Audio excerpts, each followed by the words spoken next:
நான் உங்கள் அன்பான சயின்டிபிக் வேதிக் அஸ்ட்ராலஜர் அஸ்ட்ரோ அரஞ்சி பேசுகிறேன்.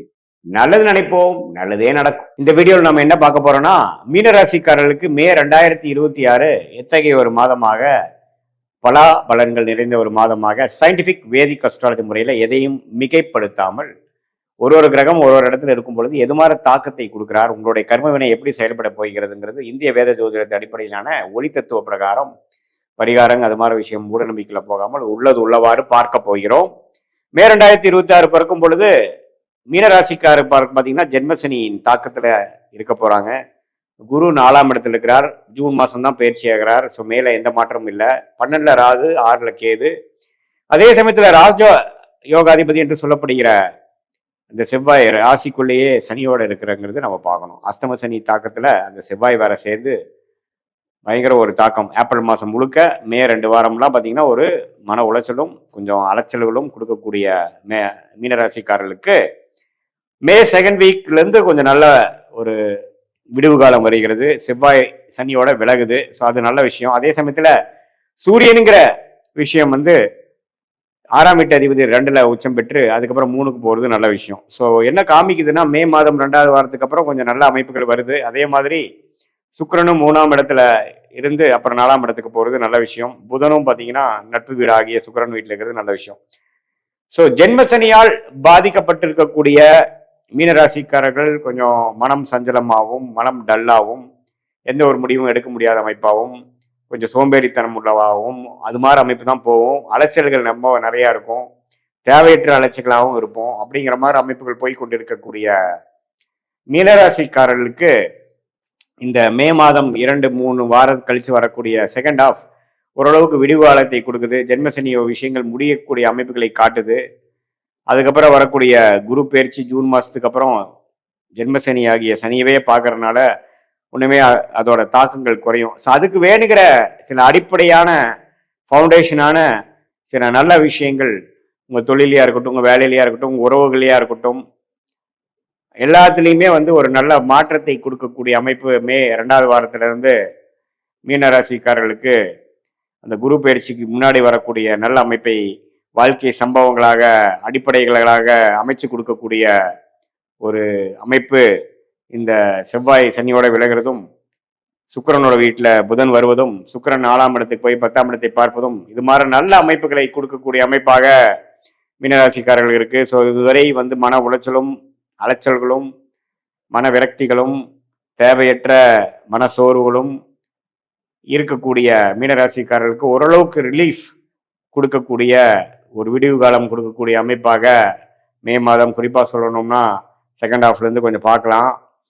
இது ஒரு பொதுவான பலன்களை தவிர உங்களுடைய ஜென்ம ஜாதகத்தில் நீங்கள் என்ன மாதிரி தசாபுக்திகள் போகுது வச்சு பார்க்கலாம். இதே மாணவர்களுக்கு பார்த்தீங்கன்னா புதன் நல்லா இருக்கிறதுனால கொஞ்சம் நல்ல முன்னேற்றங்கள் உண்டு. படிப்பில் கெட்டிக்காரத்தனம் உண்டு.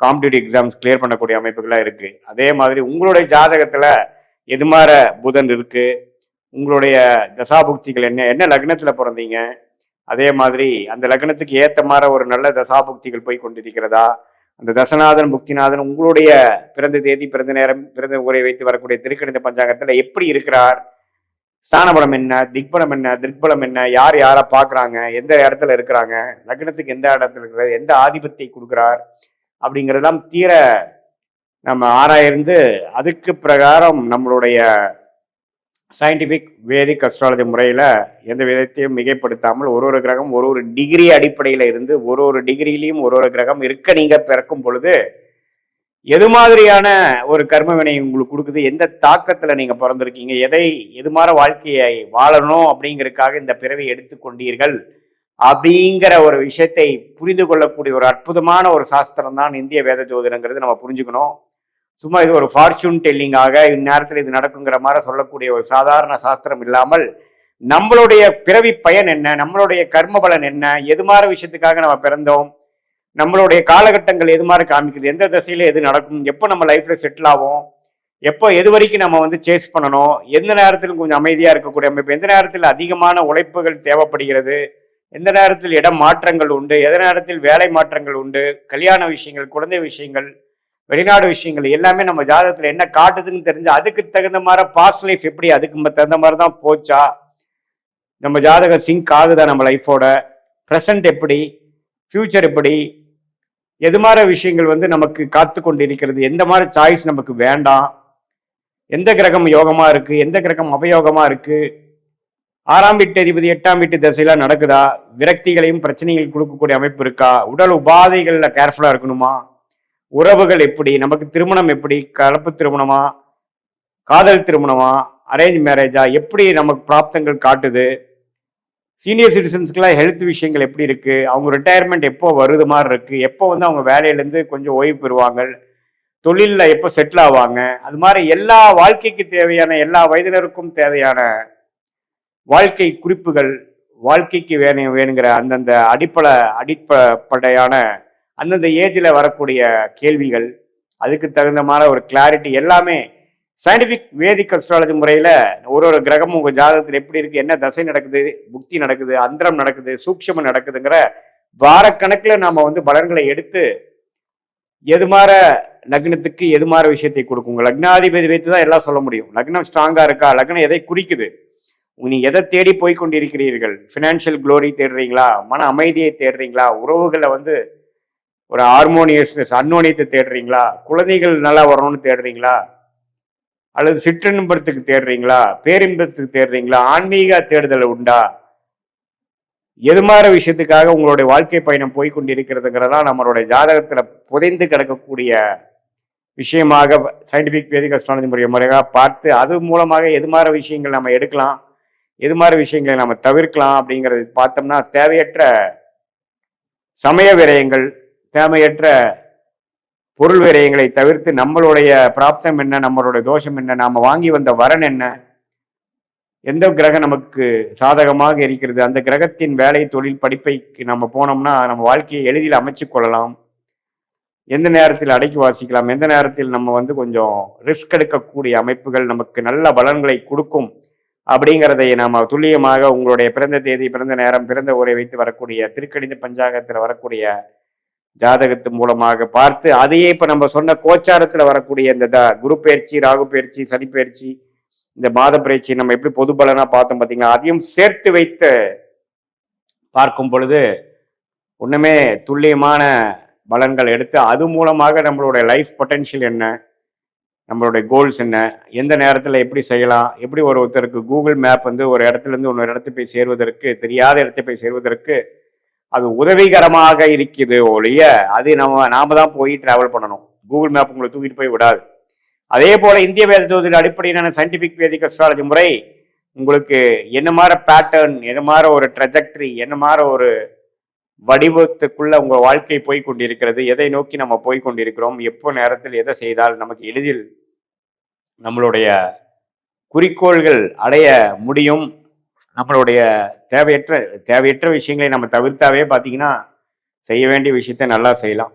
நிறைய பார்த்தீங்கன்னா நம்ம டிஸ்ட்ராக்டடாக போயிடுறோம். படிக்கிற விஷயத்துல இருக்கட்டும், வேலை விஷயமா இருக்கட்டும், பண்ணிய 1 வருஷம் 2 வருஷம் போனதுக்கு அப்புறம் தான் அது நமக்கு உகந்ததில்லை, நமக்கு அது சரி வரல அப்படின்னு நினைக்கிறோம். அது முதலே நமக்கு தெரிஞ்சு வருமுன் காப்போம் அப்படிங்கிற விஷயத்துல சயின்டிபிக் வேதிக் அஸ்ட்ராலஜி முறையில் நம்மளோட கர்ம வினைகளை கிரகத்தின் சஞ்சாரங்கள் மூலமாகவும் கோச்சார பலன்கள் மூலமாகவும் டிரான்சிட் அஸ்ட்ராலஜி என்று சொல்லப்படுகிற முறையிலையும் பார்த்து அது உங்களுடைய துல்லியமான தசாபுக்தியில் வச்சு சிங்க் பண்ணி நம்ம பார்க்கும் பொழுது துல்லியமான பலன்கள் எடுத்து அது மூலமா வாழ்க்கையில் எதிர்நீச்சல் போடாமல் வாழ்க்கையில் ஜெயிக்க முடியும் என்று சொல்ல விரும்புகிறேன். மீண்டும் மற்றொரு காணொளியில் சந்திப்போம். நன்றி. மாந்திங்கிறது சனியோட மறுபக்கம்னு சொல்லுவாங்க, சனியோட மகன் கூட சொல்றாங்க. சனியாச்சும் வந்து நல்ல விஷயங்கள் நம்ம தெரிஞ்சுக்கிறதுக்காக சில விஷயங்களை ஹார்ஷா சொல்லி கொடுத்து ஒரு நல்ல வடிவத்தை கொடுத்துட்டு போயிடுவார். பட் மாந்தி அப்படிலாம் கிடையவே கிடையாது. அது வந்து ஒரு ஆவிகளின் தலைவர்.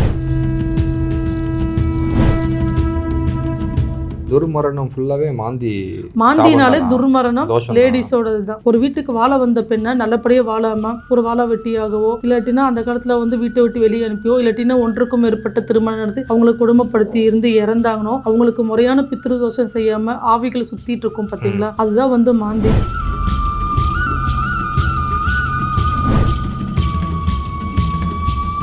அதாவது ஆவிகளாக வந்து பிடிக்கிறது உண்மைதானா? உண்மை, 100% உண்மை. எப்படி கடவுள் இருக்கிறது உண்மை அப்படின்னு சொன்னா இது நல்ல சக்தி இருந்தா கெட்ட சக்தின்னு ஒன்று இருக்கும். சோட்டானிக்கரையில சும்மா உட்காந்துட்டு எல்லாரும் விடியோடி சும்மாவா கத்திட்டு இருக்க போறாங்க? கிடையாது.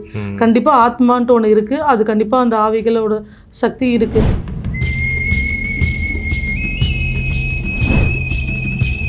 இறந்து போன ஆத்மாக்கள் வந்து இயங்கிட்டே தான் இருப்பாங்க. திடீர்னு ஒரு வீட்டில் ஒரு ஆத்மா இறந்துருச்சு அப்படின்னு சொன்னா அவங்க நம்மள மாதிரி இயங்கிட்டே தான் இருப்பாங்க. பட் ஆனால் அவங்க பேசுறதுக்குன்னு சொல்லிட்டு அந்த தொண்டை பகுதி மட்டும் இருக்காது. அவங்க பேசினா நம்மளுக்கு கேட்காது. பட் நம்மளோட இயங்கிட்டு இருப்பாங்க. அவங்க அந்த வீட்டில் தான் இருப்பாங்களா? 100% இருக்காங்க. அதை சொல்ல பார்த்தீங்களா, நான் பேசுறது அத்தனையுமே கண்ணுக்கு முன்னாடி பார்த்த விஷயங்கள் தான்.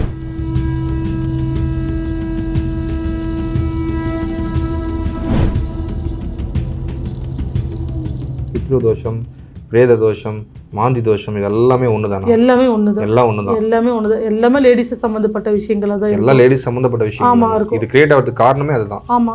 ஓகே. அதனாலதான் வீட்டுல வாழ வந்த பெண்ணை வந்து கண் கலங்காம பாத்துக்கணும் அப்படின்னு சொல்லிட்டு அந்த காலத்துல சொல்லி வளர்த்தவங்க. Okay ma'am. இனி வர காலகட்டங்கள் இந்த ஜாஸ்தி ஆகுதா இல்லையா அப்படிங்கிறது ஜென்ஸ் கையில தான் இருக்கு.